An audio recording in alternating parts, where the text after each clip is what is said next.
Telugu Desam working president Nara Lokesh. నేనేం తప్పు చదవడం లేదు, రేపటి నుంచి అనాల్సింది ఇదే. కడప మహానాడు వేదికగా మారిమోగిపోతున్నటువంటి నినాదం ఇది. చంద్రబాబు నాయుడు చివరి నిమిషంలో వెనక్కి తగ్గితే తప్ప అనౌన్స్మెంట్ దాదాపు ఖాయం. నేను నాగేష్ జీవి, వెల్కమ్ టు ఏబీపీ దేశం.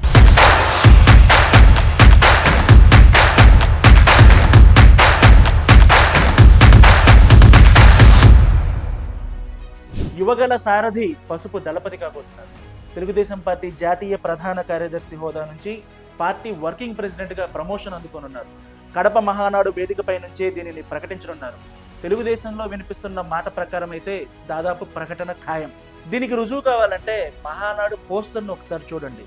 పార్టీ వ్యవస్థాపకుడు నందమూరి తారక రామారావు, పార్టీ అధినేత చంద్రబాబు, యువనేత నారా లోకేష్, వీళ్ళు ముగ్గురే కదా పార్టీ ముఖ చిత్రం. ఇక ఇందులో డౌట్ ఎందుకు? పేరుకు చంద్రబాబు అధ్యక్షుడైనా పార్టీ రోజువారీ వ్యవహారాలు చక్కబెడుతోంది లోకేషే. పార్టీ జాతీయ ప్రధాన కార్యదర్శి హోదాలో పార్టీలో కీలక పాత్రనే ఆయన పోషిస్తున్నారు.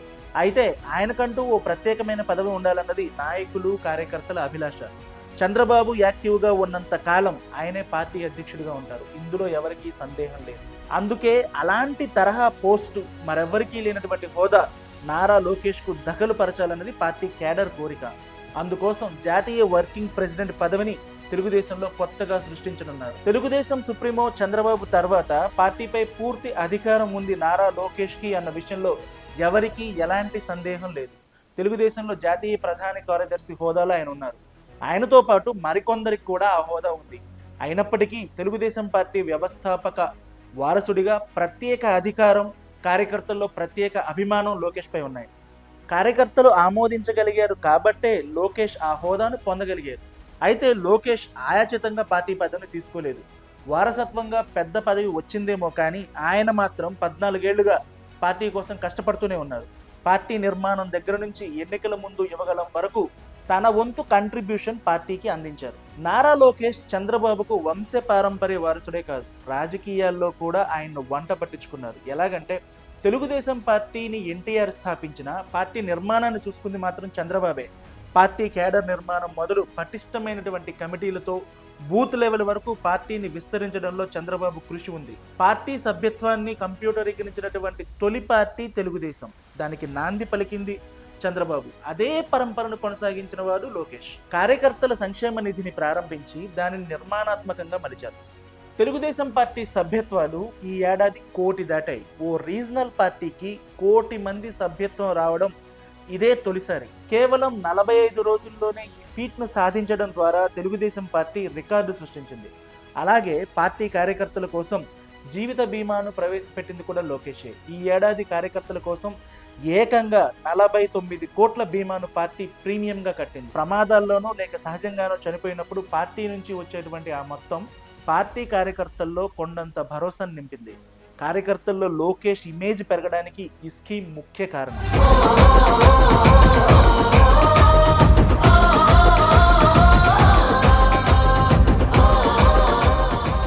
2014 ఎన్నికల ముందు నుంచి పార్టీ కోసం పనిచేస్తున్నా ఆ ఎన్నికల్లో లోకేష్ ఓడిపోవడం అటు పార్టీని ఇటు చంద్రబాబును కూడా ఇబ్బంది పెట్టింది. లోకేష్ను చిన్నబుచ్చేలాగా వైఎస్ఆర్సీపీ మాటల దాడి చేసింది. ఆయన సమర్థతపై తటస్థులకు కూడా సందేహాలు కలిగే రీతిలో ముప్పేట దాడి చేశారు.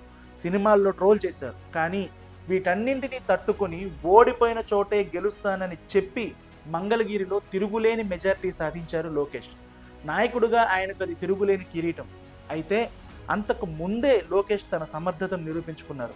ఎన్నికలకు ముందు చంద్రబాబు అరెస్ట్ కావడంతో ఢిల్లీలో ఉండి ఆయన విడుదల కోసం తీవ్ర ప్రయత్నాలు చేశారు. పార్టీ స్థైర్యం దెబ్బతినకుండా, కార్యకర్తల్లో నైతిక స్థైర్యం దెబ్బతినకుండా వ్యవహరించారు. అన్నింటికీ మించి పార్టీ ఎన్నికలకు ఆయనే స్టార్ క్యాంపెయినర్. ఈ ఎన్నికలకు ముందు 2024 ఎన్నికలకు ముందు యువగళం పేరుతో దాదాపు 3000 కిలోమీటర్లకు పైగా పాదయాత్రను నిర్వహించి తెలుగుదేశం కార్యకర్తలకు కేర్ ఆఫ్ అయ్యారు. ఈ సందర్భంగా కొన్ని వేల మంది కార్యకర్తలను లోకేష్ ప్రత్యక్షంగా కలిశారు. ఫిజికల్గా కూడా ఆయన చాలా కష్టపడ్డారు. తనను తాను మలుచుకోవడమే కాకుండా పార్టీకి మంచి ఊపు తీసుకొచ్చారు.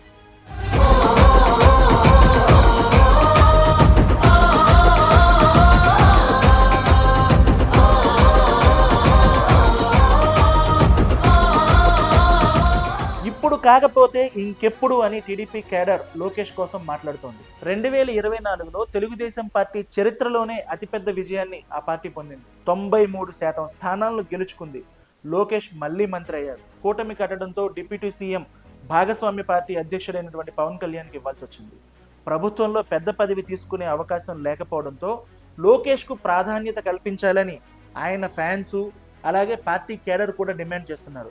కొన్నాళ్ల కిందట ఆయన డిప్యూటీ సీఎం చేయాలన్నటువంటి డిమాండ్ కూడా వచ్చింది. కానీ చంద్రబాబు వారించడంతో ఆ డిమాండ్ అక్కడితో ఆగిపోయింది. కానీ ఇప్పుడు అధికారంలోకి వచ్చిన తర్వాత జరుగుతున్నటువంటి తొలి మహానాడు కావడంతో కార్యకర్తలు మంచి జోరు మీద ఉన్నారు. లోకేష్కు పదవి ఇవ్వాలని వారందరూ కూడా పట్టుబడుతున్నారు. కేడరే కాదు, పార్టీలో ఉన్నటువంటి ముఖ్య నేతలు కూడా ఇదే డిమాండ్ చేశారు. మహానాడు ఏర్పాట్లు చూసుకుంటున్నటువంటి మంత్రి డోలా వీరాంజనేయులు కానీ, పార్టీ చీఫ్ విప్ జీవి ఆంజనేయులు కానీ, లేకపోతే గ్రీష్మ కానీ ఇలాంటి వాళ్ళందరూ కూడా లోకేష్కు పదవి ఇవ్వాలని డిమాండ్ చేస్తూ ఉన్నారు. లోకేష్కి ఇప్పుడు 42 ఏళ్ళు.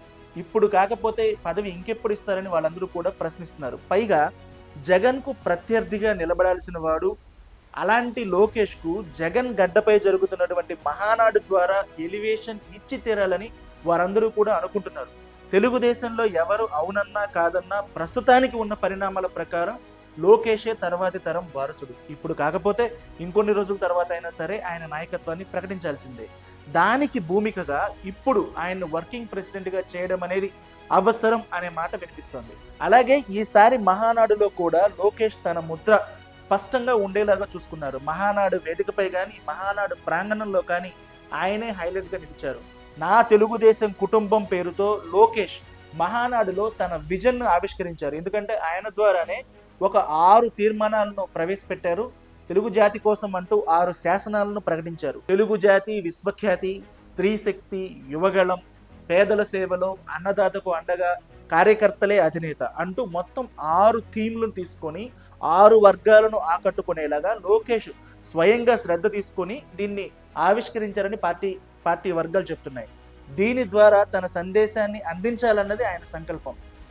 అలాగే అసలు రాజకీయ పార్టీలో, ముఖ్యంగా ప్రాంతీయ పార్టీల్లో వారసత్వం అనేది కొత్త కాదు. తెలుగుదేశం పార్టీలోనే కాదు, మిగతా పార్టీల్లో కూడా ఇది ఉంది. పక్కనే ఉన్నటువంటి తెలంగాణలో తీసుకున్నట్లయితే బీఆర్ఎస్ పార్టీ అధికారికంగా వారసుని అనౌన్స్ చేయనప్పటికీ వాళ్ళ కుటుంబంలోనే వారసుడు వచ్చేటువంటి అవకాశం ఉంది. దానికి సన్నాహకంగా అన్నట్లుగా కేటీఆర్ను ఎప్పుడో బీఆర్ఎస్ పార్టీ వర్కింగ్ ప్రెసిడెంట్గా ప్రకటించారు. ఆయన కాకపోయినా ఆయన కుటుంబంలో వారి తర్వాత సారథ్యం తీసుకోవడం మాత్రం ఖాయం. అలాగే పక్కనే ఉన్నటువంటి తమిళనాడులో కూడా అక్కడ సీఎం తన తర్వాతి వారసుడు ఎవరో తెలిసేలాగా ఉదయనిధి స్టాలిన్ను డిప్యూటీ సీఎం చేశారు. దీన్ని బట్టే ఆయన తన డిప్యూటీని అనౌన్స్ చేశారు అని స్వయంగా తానే అనౌన్స్ చేశారు అనుకోవచ్చు. ఇక వైఎస్ఆర్సీపీ చూసుకున్నట్లయితే అసలు ఎన్నికలే వద్దు అన్నట్లుగా కిందటి ప్లేనరీలో వైఎస్ఆర్సీపీ వైఎస్ జగన్ను శాశ్వత అధ్యక్షుడిగా చేయాలని ప్రయత్నించింది. అయితే ఈసీ నిబంధనలు దీనికి ఒప్పుకోకపోవడంతో, అంగీకరించకపోవడంతో అది సాధ్యం కాలేదు. అయితే దాని అర్థం ఏంటంటే ఆ కుటుంబాన్ని దాటి పార్టీ పదవి పోకూడదు అనేది దాని అర్థం. జగన్మోహన్ రెడ్డి చివరి వరకు అధ్యక్షుడిగా ఉండాలి అంటే జగన్మోహన్ రెడ్డి తర్వాత కూడా అధ్యక్షులు ఉండాలి, లేకపోతే ఆ పార్టీ వరకు ఉండాలి దాని అర్థం. ఇక మాయావతి, బీఎస్పీ పార్టీలో మాయావతి కూడా తన పందుకే తన తర్వాత సారథ్యాన్ని అప్పగించారు. తర్వాత దానిపై గొడవలు వచ్చాయి.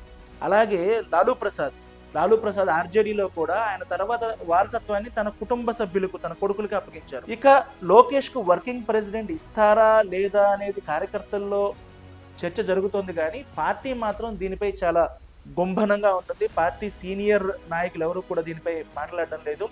ఎందుకంటే ఇప్పటి వరకు కూడా మహానాడులో పార్టీ అధ్యక్షుడిని ఎన్నుకునే సాంప్రదాయం ఉంది తప్ప మిగతా వాళ్ళని ప్రకటించేటువంటి సాంప్రదాయం లేదు. ఎందుకంటే పార్టీకి సంబంధించినటువంటి నాయకులందరినీ కూడా పార్టీ అధినేతే ప్రకటిస్తారు.